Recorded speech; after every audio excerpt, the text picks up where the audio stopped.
Feche teus olhos. Pai querido, em nome de Jesus, Senhor, nós estamos aqui, Senhor, para ouvir a Tua palavra, Senhor. Já louvamos o Teu nome, Senhor. Pai querido, venha falar aos nossos corações, ó Pai, aquilo que Tu tens preparado, Senhor. Pai, eu só tenho 2 peixes e alguns pães, Senhor, mas é o Senhor que multiplica a Sua palavra, Senhor. Pai, que a Sua palavra possa vir ao encontro dos nossos corações, ó Pai. Trazer a resposta que nós estamos precisando, Senhor. Pai, que nós possamos sair dessa noite cheio, Senhor. Cheio de Ti, Senhor. Cheio da Tua presença. Que a nossa fé seja renovada no Senhor, ó Pai. E que mais do que tudo, Senhor, que nós possamos crer, Senhor, em Ti, Senhor, em nome de Jesus. Amém.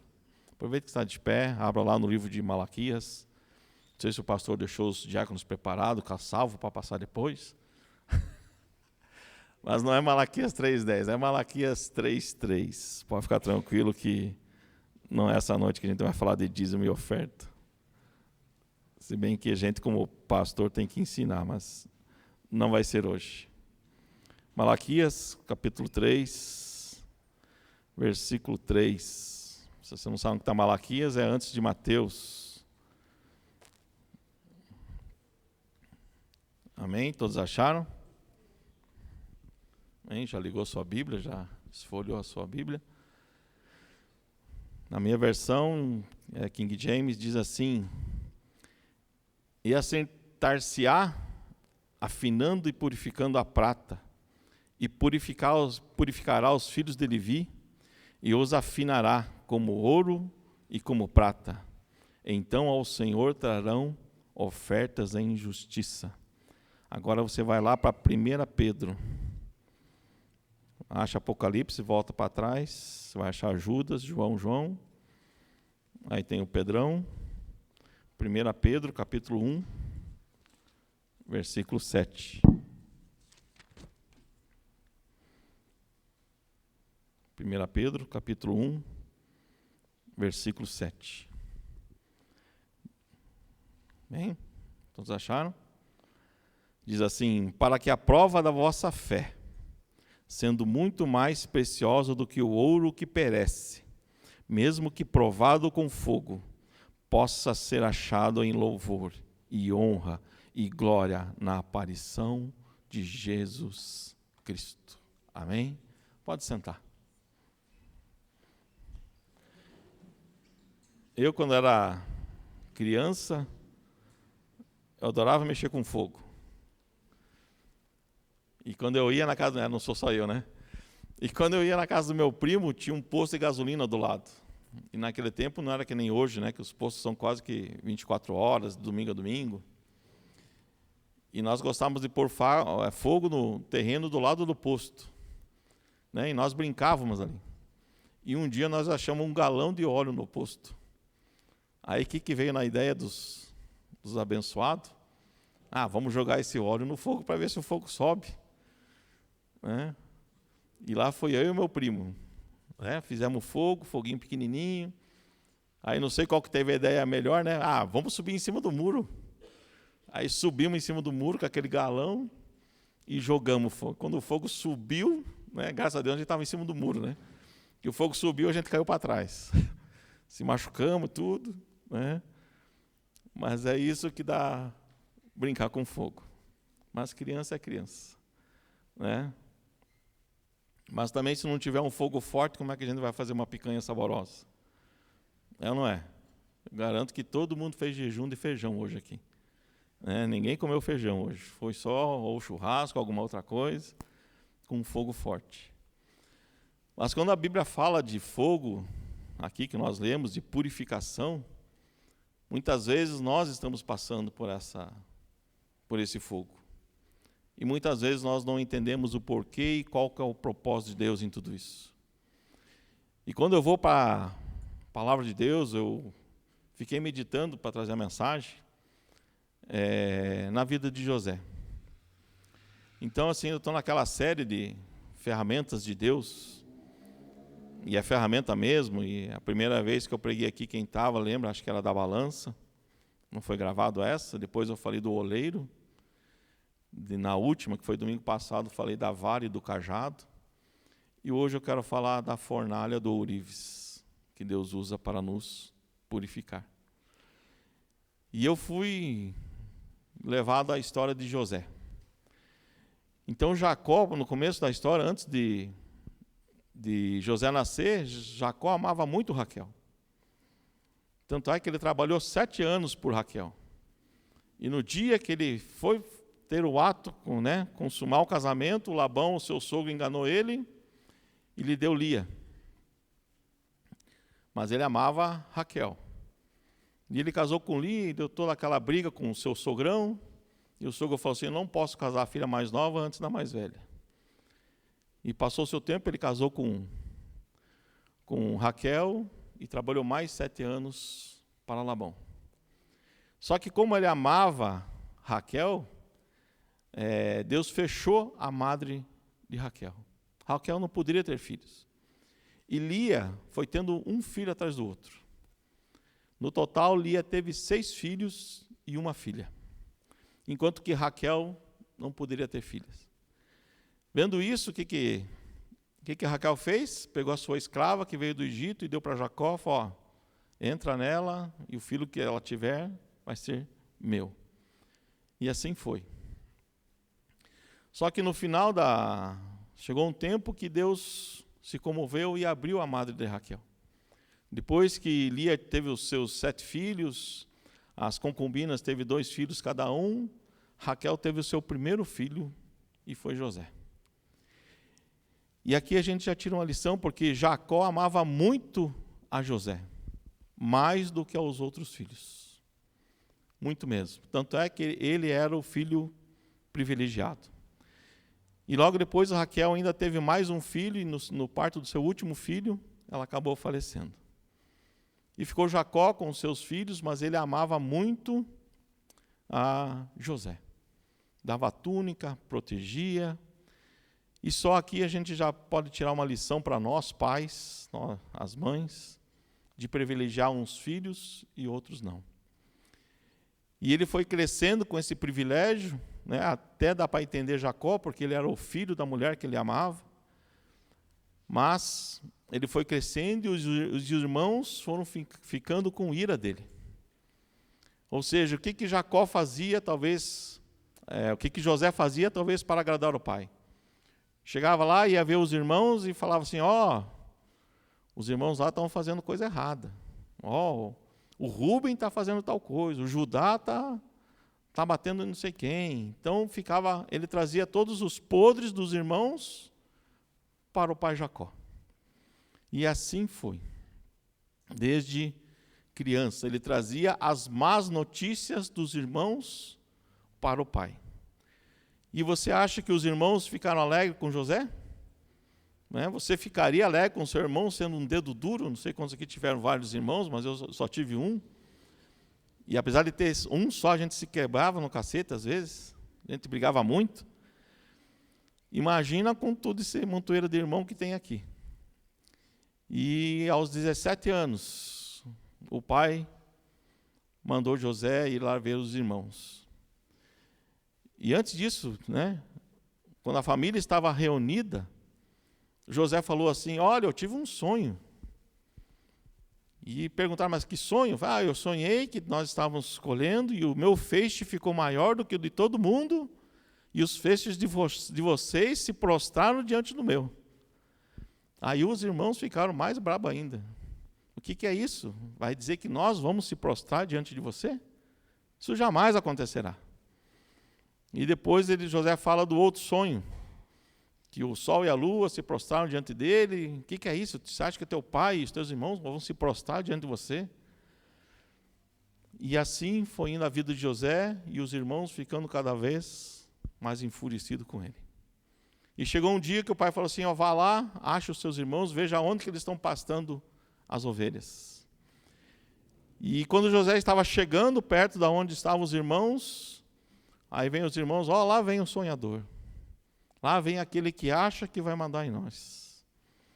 Vamos matá-lo?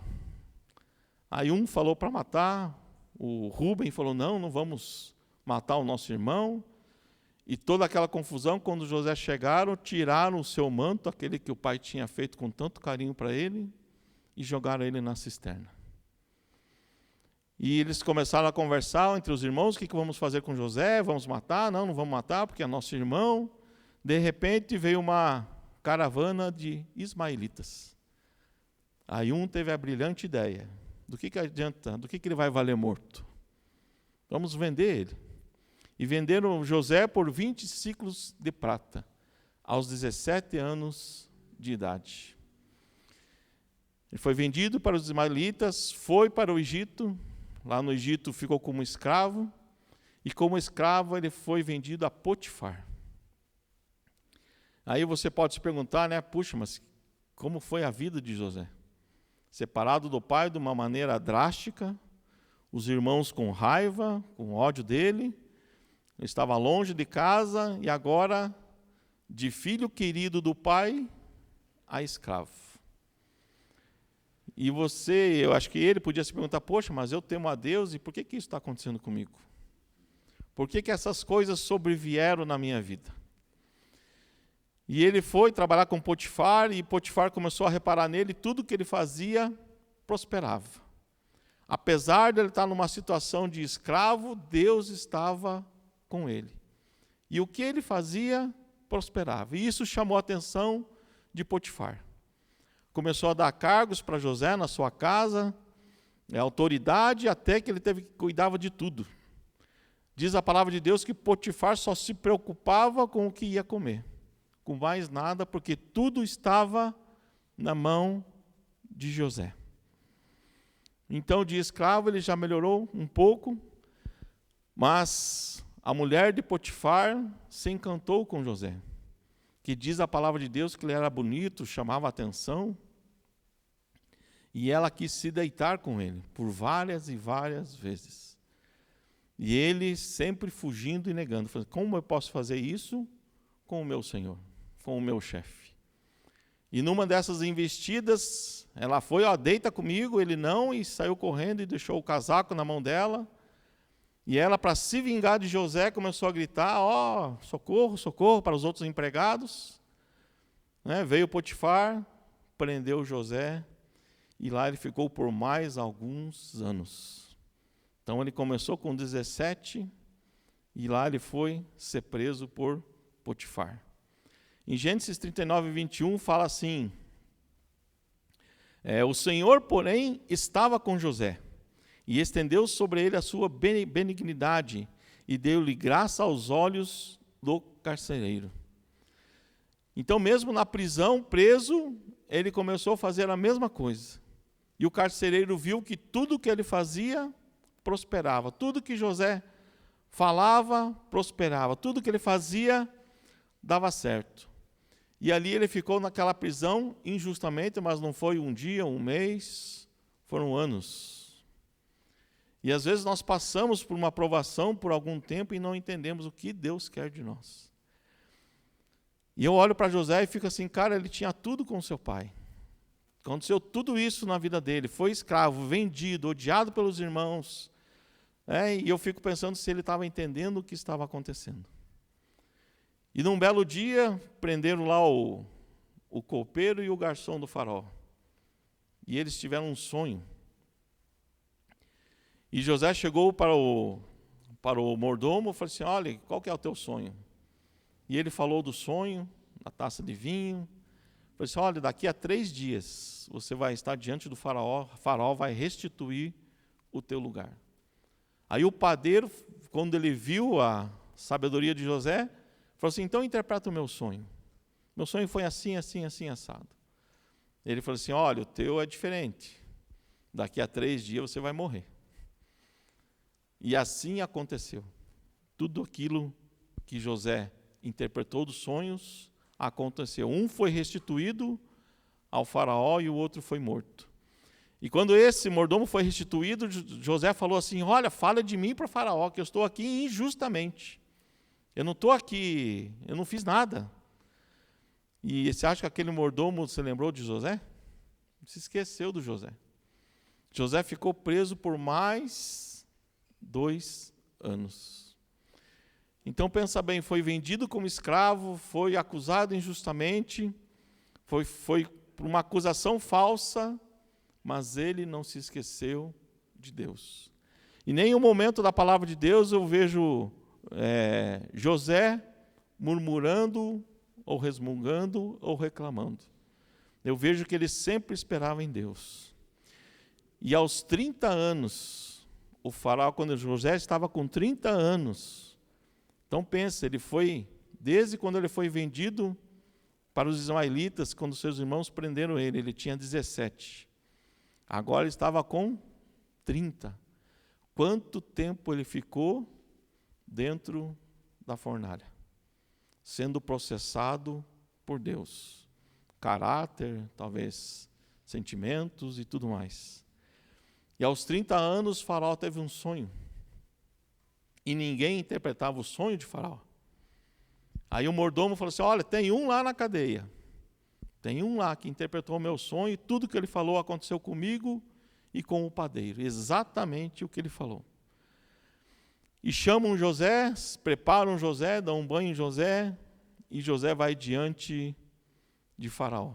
E Faraó conta o seu sonho, olha, eu vi 7 vacas gordas saindo do rio, depois veio 7 vacas magras, e comeram as vacas gordas, e depois o outro sonho era um feixe de milho com 7 milhos bons, depois 7 espigas ruins, e José deu a interpretação do sonho, que seriam 7 anos de fartura, 7 anos de fome sobre a face da terra. E além de interpretar o sonho, ele ainda deu um conselho para Faraó. Falou assim, olha, pegue um homem justo, guarde 1/5 da colheita e de tudo que tiver, para quando chegarem esses anos ruins, o povo não passe fome. E assim sucedeu por 2 anos, veio os 7 anos de fartura, depois mais 7 anos de fome. E dos 30 anos, quando Faraó deu a ele toda a autoridade, e ele se casou com uma mulher gentílica, e ele teve o primeiro filho. E o primeiro filho se chama Manassés, que significa Deus me fez esquecer.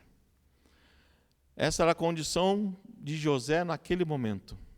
Ele esqueceu de todo o sofrimento e injustiça que ele passou nos seus anos anteriores.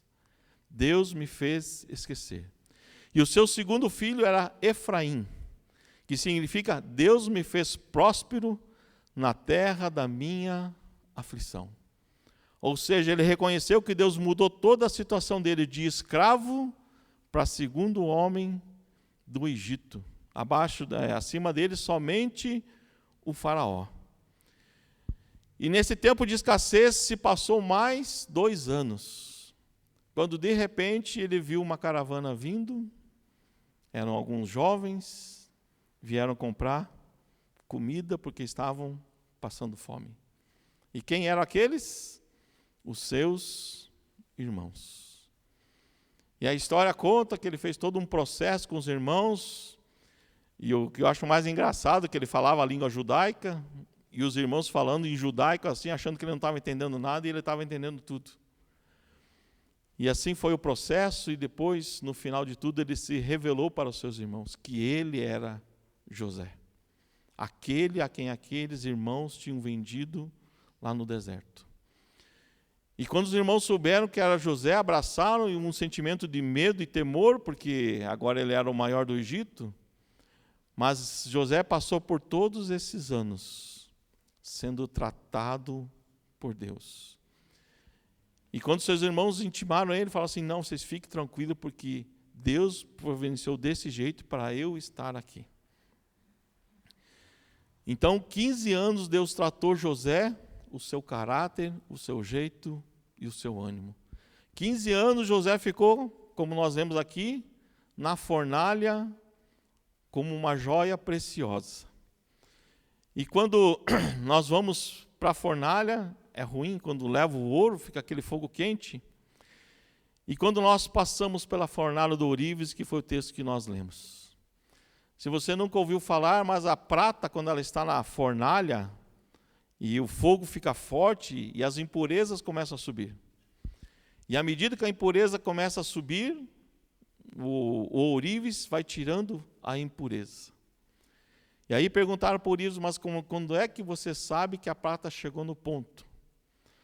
Quando a prata chega no ponto, quando a sujeira toda sair e quando o meu rosto ficar refletido na prata. Aí a prata está pronta, aí a joia está pronta. E assim muitas vezes nós estamos passando por uma fornalha, passando por uma tribulação, passando por lutas, porque Deus está preparando uma joia preciosa. Eu lembro no ITQ, quando eu dava, ainda dou, aula de métodos de estudo bíblico, e era na época da pandemia. E eu tinha uma aluna lá, já era até uma senhora, meia idade, e ela era muito aplicada. Mesmo online, eu fazia os desafios, ela me respondia. E daí chegou um dia, no meio da semana, ela me passou uma mensagem: professor, eu não vou poder assistir online a aula essa semana, porque a minha filha pegou Covid em São Paulo e eu tenho que ir para lá ajudar ela. Ela está internada e o meu genro também pegou Covid. Daí eu sei que eu orei por ela, ela foi para São Paulo. E não sei se ela sentiu confiança na gente. E ela, volta e meia, passava mensagem e eu ligava. E eu perguntava: daí, como é que está? E teve uma vez que ela ligou para mim: posso ligar para o pastor? Eu no meio do serviço, larguei tudo, falei: pode me ligar. Fui para um canto. E ela abriu o seu coração e falou assim: está difícil. Porque a minha filha está com Covid, está internada. O meu genro também está com Covid, mas ele está em casa e está isolado. E eu estou aqui cuidando dos meus 2 netos. Aí eu orei por ela e tudo mais, e passou-se alguns dias, ela me liga de novo, passa a mensagem. E ela falou assim: olha, pastor, a minha filha morreu de Covid. E agora o que eu faço? E eu não sabia nem o que falar para ela. Falei assim: vou orar por você e tal. Depois eu mandei uma mensagem. E a mensagem que eu mandei para ela foi justamente essa de Malaquias. Eu falei assim, olha, nós estamos passando por um processo. E quando nós refletirmos a face de Jesus, nós estamos perfeitos. Nós já somos a joia preparada e perfeita para Deus. E a sua filha ficou preparada antes do tempo, do que nós imaginávamos. E por isso o Senhor a recolheu. E daí orei que o Espírito Santo conforte a você, a sua família. E depois uns dias ela me passou uma mensagem e falou: olha, pastor, aquilo que o senhor falou eu escrevi na lápide dela. Eu falei: o que eu falei? Eu não lembro o que eu falei. Eu falei: não, o senhor falou isso. E eu fui lá no WhatsApp, eu li lá o que eu tinha falado e realmente eu falei. Só que eu conheço a minha capacidade. Eu sei a minha intelectualidade. Eu sei o meu português. E eu cheguei para ela e falei assim: olha, quem escreveu aquilo ali não fui eu. Quem escreveu aquilo ali foi o Espírito Santo de Deus falando para confortar o seu coração. E ela se alegrou e, claro que não foi fácil, não está sendo fácil para ela. Já se passou desde o tempo da pandemia. E depois eu conversando com ela, ela falou assim: olha, pastor, eu estou tranquila. Não é o que a gente imagina, não é o que nós imaginávamos, porque na teoria são os filhos que têm que enterrar os pais, e não os pais dos filhos. Mas eu vejo que ela estava passando por uma fornalha e Deus estava preparando. E hoje essa mulher é pastora lá no interior do Paraná. Dirige uma igreja. E em 1 Pedro, que foi o que nós lemos, fala assim, desde o versículo 3, 1 Pedro 1,3, fala assim: bendito seja o Deus e Pai de nosso Senhor Jesus Cristo, que conforme a sua abundante misericórdia nos gerou novamente para uma esperança viva, para a ressurreição de Jesus Cristo dentre os mortos, para uma herança incorruptível, imaculada e que não desvanece, reservada no céu para vós, que estáis guardados pelo poder de Deus através da fé, para a salvação que já está pronta para ser revelada no último tempo, no qual vos alegrais grandemente, embora agora, por um tempo sendo necessário, estejais sob opressão por causa de muitas tentações, para a prova da vossa fé, sendo muito mais precioso do que o ouro que perece, mesmo que provado com fogo, possa ser achado em louvor e honra e glória na aparição de Jesus Cristo. Então, se você está sentindo que está passando por essa fornalha, que Deus está te tratando, eu vou falar para você, vai passar. Vai passar. O que você não pode é esmorecer na fé. Quando José estava lá no Egito, passando por tudo aquilo, ele nunca perdeu a sua fé. Ele não estava entendendo o que Deus estava fazendo, mas a fé ele não perdeu. Tanto é que foi dado o nome aos seus filhos de Manassés e Efraim. E outro cara que me chama a atenção na Bíblia foi o próprio Jó. Eu já preguei sobre Jó aqui algumas vezes, mas o que Jó fez? Se você for ver na Bíblia, Jó, tirando Jesus, eu acho que foi um dos únicos homens que Deus elogiou. E Satanás chega para Deus e Satanás não fala de Jó. É Deus que fala. Viu meu servo Jó? Homem íntegro, fiel e temente a Deus e que se afasta do mal? Aí Satanás começa a acusar. Claro, o Senhor protege ele, guarda ele de tudo. E a história os irmãos conhecem, que depois ele perdeu tudo, enterrou os filhos e passou pela provação. Só que lendo o livro de Jó, lá no capítulo 23, 10, olha o que ele fala, o próprio Jó. Mas ele conhece o caminho que eu tomo.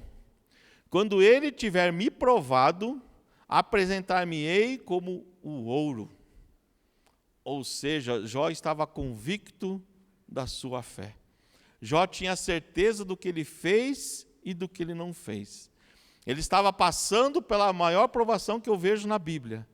Mas ele estava dizendo para Deus, olha, se você me purificar como ouro, eu vou passar e vou ficar como ouro puro. A certeza que Jó seria aprovado se ele passasse pelo fogo. Ele tinha certeza absoluta que se eu passar pelo fogo, eu vou ser aprovado. Aí eu pergunto, se nós estamos passando pelo fogo, nós estamos nos deixando ser purificados? Será que aquilo que está acontecendo na nossa vida pode ser um processo de purificação, de se chegar mais a Deus? E será que nesse processo eu estou deixando ser purificado? Ou seja, o que eu quero falar? Ou nós clamamos, ou nós reclamamos. O que é clamar? Clamar é um pedido de socorro com grande intensidade vindo do fundo da nossa alma. Quando nós clamamos, é isso que nós estamos fazendo. Nós temos que orar, mas quando nós clamamos, é um clamor maior. E quando reclamamos, é o contrário de clamar. É resmungar sem buscar a solução em Deus. E quando reclamamos, isso gera amargura, cegueira espiritual, divisão e tantas outras coisas. Então há uma grande diferença de estar passando pela fornalha e clamar, ou estar passando pela fornalha e reclamar. Se tem algo acontecido nesses dias, é a prova da nossa fé. Todos os dias que eu olho para esse mundo, eu vejo que a vinda de Jesus está cada vez mais perto, mais próxima. E eu estou vendo que Satanás está querendo tirar a nossa atenção de todas as maneiras. Fazendo redes sociais, não que seja errado, mas eu sei que ninguém vai chegar no céu e vai ter a justificativa e falar para Deus, Deus, não tive tempo de orar. Não tive tempo de orar, de ler a Bíblia. Não tive tempo de orar. Aí se você pegar o teu celular e olhar lá, quantas horas você ficou no Instagram, quantas horas você ficou no Facebook, quantos seriados você assistiu da Netflix, como é que quando faz, quando você assiste um episódio atrás do outro, maratona, quantas vezes você maratonou um seriado, não que eu já fiz isso, mas será que tudo isso não está nos tirando e nos afastando de Deus? Será que o nosso compromisso é realmente com Deus? né? Então, quando a prata e o ouro passam pela fornalha, eles nunca mais são os mesmos, pois agora eles estão puros, não mais impuros. Assim foi com José lá no Egito. Ele passou pela fornalha, entrou lá um moleque de 17 anos, mimado, né, com um tipo de caráter, mas ele foi moldado e se deixando moldar e não perdeu a fé. E aos 32 anos, 15 anos depois que ele encontrou os seus irmãos, ele chorou, abraçou e beijou aqueles que jogaram ele na cisterna, que venderam ele e tudo mais. Pois mais forte que seja o fogo, por mais intenso que seja a pressão, a sua fé não pode ser destruída.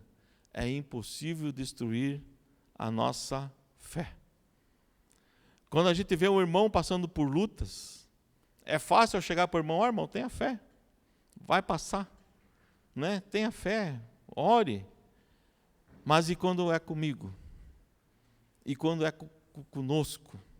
Que eu estou passando e alguém vem e fala assim: tenha fé, irmão. E como é que fica a sua fé?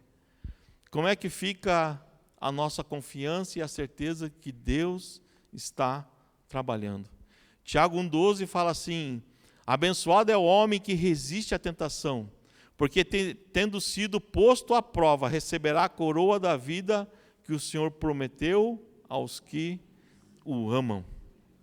Toda provação tem um fim. O fogo não dura para sempre, mas ela produz o que é eterno. Isaías também fala, 43, 2 e 3, fala assim: quando passares através das águas, eu estarei contigo. E através dos rios, eles não te submergirão. Quando caminhares através do fogo, tu não serás queimado, nem a chama arderá em ti, porque eu sou o Senhor, o teu Deus, o Santo de Israel, o teu Salvador. Eu vi muita gente falando assim: nossa, eu estou passando pela aprovação de Jó. Sim, a aprovação de Jó não chega nem perto do que nós passamos hoje. E voltando a falar de José, eu comecei a ver algumas semelhanças de José e Jesus. José foi o filho amado do seu pai Jacó. Jesus, o filho amado de Deus. José foi odiado pelos seus irmãos. Jesus também foi odiado pelos seus irmãos, porque ele veio para os seus, mas os seus não o quiseram. Foi enviado aos seus irmãos pelo pai. Jacó mandou: vá lá ver os seus irmãos. E Jesus foi enviado ao mundo por Deus, o seu pai. José foi vendido por 20 ciclos de prata. Jesus foi vendido por 30 moedas de prata. José foi tentado a deitar com a mulher de Potifar, mas ele venceu a tentação. Jesus foi tentado 40 dias num deserto e venceu a tentação. José ficou entre dois presos, dois criminosos. Um foi salvo, o outro não. Jesus foi pregado na cruz entre dois ladrões. Um foi salvo e o outro condenado. José foi levantado da masmorra e exaltado pelo rei do Egito. Jesus foi levantado da sepultura e exaltado pelo Deus Todo-Poderoso. José se apresentou a Faraó para governar o Egito quando ele tinha 30 anos. Jesus se apresentou ao Pai para iniciar o seu ministério aos 30 anos. José se casou com uma noiva gentia. Jesus tomou uma igreja, a sua noiva, uma igreja gentílica, ou seja, nós. José foi chamado pelo faraó de Zafenate Paneia, que significa o Salvador do mundo. Jesus foi designado pelo Pai para salvar o mundo.